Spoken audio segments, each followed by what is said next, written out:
sejarah tidak selalu ditulis dengan jujur. Ada cerita yang disembunyikan, teori yang diperdebatkan, dan misteri yang belum pernah terjawab. Di channel ini, kita tidak hanya belajar sejarah dunia, kita mengimajinasikannya dari peradaban kuno, teori besar alam semesta, konspirasi yang mengubah arah dunia, hingga misteri yang membuat manusia bertanya, apakah yang kita tahu selama ini benar? Selamat datang di Imagina Test Station 15, tempat sejarah, teori, dan imajinasi bertemu. Siapkan pikiran terbuka, karena perjalanan kita dimulai sekarang.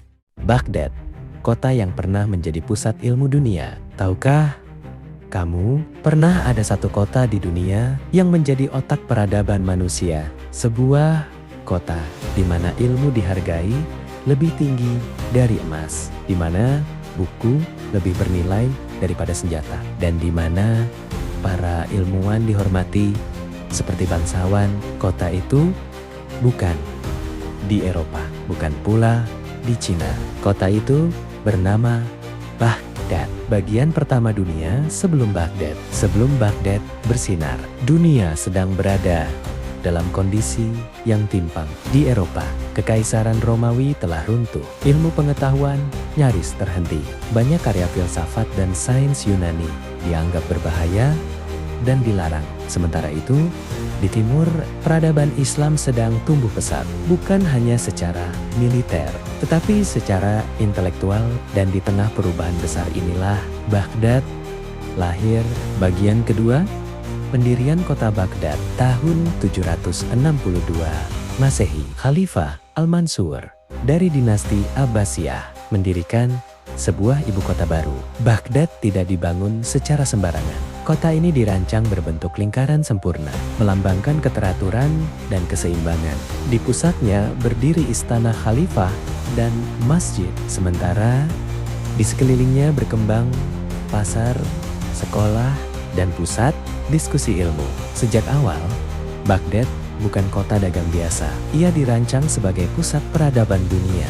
Bagian ketiga, Baghdad dan perdagangan global. Letak Baghdad sangat strategis. Ia berada di jalur perdagangan utama dunia. Dari timur datang sutra dan kertas dari Cina, rempah dan ilmu matematika dari India. Dari barat datang emas dan pengetahuan Yunani, ilmu kedokteran Romawi.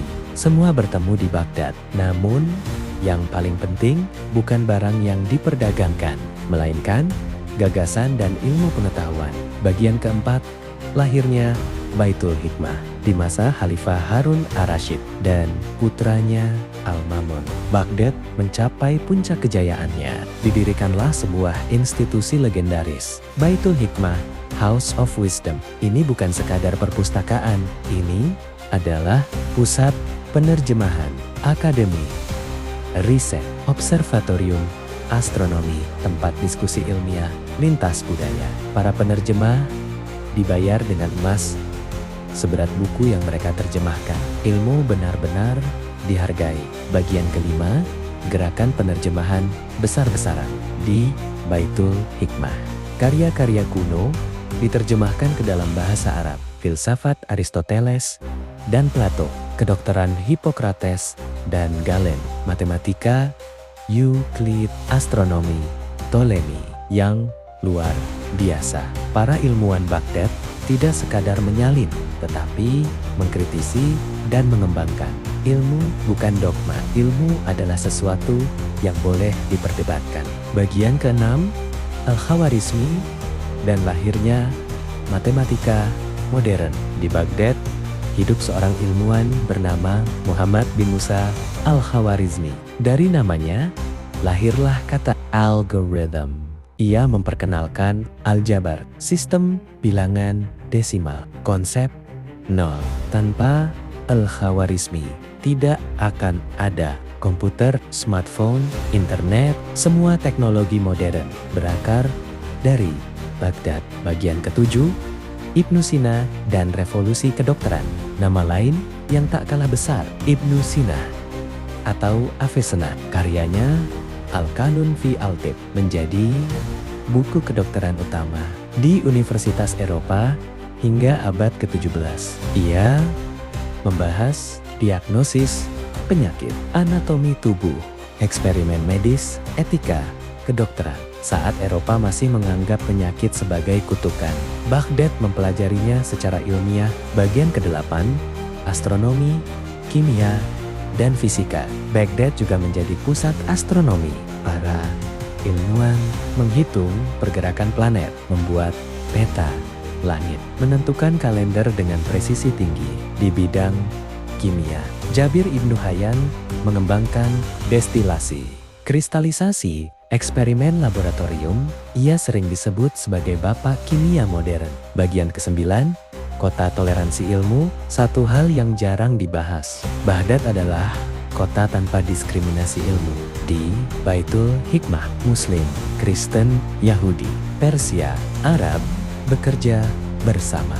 Yang dinilai bukan agama, melainkan pemikiran dan kontribusi. Inilah mengapa Baghdad maju begitu pesat. Bagian ke-10, pengaruh Baghdad ke dunia barat. Ilmu dari Baghdad menyebar ke Andalusia, Spanyol, Islam, Italia, Prancis, Inggris, universitas-universitas Eropa menggunakan buku terjemahan Arab. Renaissance Eropa tidak muncul dari kehampaan. Ia berdiri di atas fondasi ilmu yang dibangun di Baghdad. Bagian ke-11, awal kemunduran. Namun, perlahan politik mulai mengalahkan ilmu, konflik internal, perebutan kekuasaan, dan melemahnya kepemimpinan menggerogoti Baghdad. Ilmu tak lagi menjadi prioritas utama. Bagian ke-12, tragedi tahun 1258. Tahun 1258, pasukan Mongol di bawah Hulagu Khan menyerbu Baghdad. Kota dihancurkan, perpustakaan dibakar, buku-buku dibuang ke sungai Tigris. Legenda mengatakan air sungai berubah hitam oleh tinta ilmu dan merah oleh darah manusia. Baghdad runtuh. Bersamaan dengan itu, satu era peradaban dunia berakhir. Bagian ke-13, penutup. Warisan Baghdad. Hari ini, nama Baghdad mungkin tak lagi identik dengan ilmu. Namun, dunia modern hidup berkat warisan kota ini. Setiap kali kamu menggunakan matematika, memakai teknologi, pergi ke rumah sakit, kamu sedang menikmati hasil dari peradaban yang lahir di Baghdad. Baghdad mengajarkan kita satu pelajaran penting. Peradaban tidak runtuh karena kekurangan kekayaan, tetapi karena berhenti menghargai ilmu. Jika kamu ingin dunia maju, mulailah dengan satu hal sederhana, mencintai pengetahuan. Kalau kamu merasa ada sejarah yang disembunyikan, tulis pendapatmu di kolom komentar. Dan jangan lupa subscribe, karena masih banyak cerita yang belum berani dibuka.